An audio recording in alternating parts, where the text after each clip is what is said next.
Assassin's Creed Valhalla feels less like a stealth assassin game at mas parang Viking life simulator na medyo relaxing at minsan sobrang brutal. Ikaw si Eivor, isang Viking warrior na naghahanap ng bagong buhay sa England at honestly, ito yung klase ng game na goods, yung main story. Tapos after 4 na oras, nang huhuli ka pa rin ng isda, nagra-raid ng monasteries o nakikipag-inuman sa random NPC. Ang laki ng mundo nito, sobrang laki. At minsan feeling mo wala ka nang ginagawa kundi magkabayo habang nag-iisip ng mga desisyon mo sa buhay.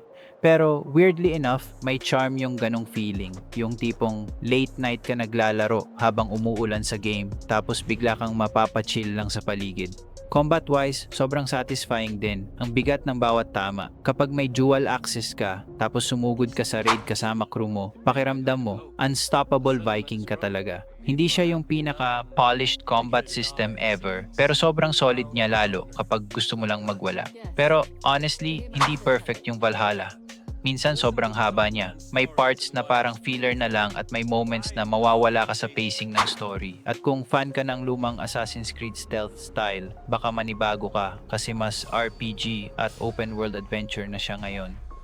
Pero kapag tinanggap mo siya bilang Viking adventure imbes na traditional assassin game, sobrang immersive niya. Isa siya sa mga games na madaling lumipas ang oras habang nilalaro mo. Yung tipong isang mission lang dapat tapos biglang 3:00 na ng madaling araw.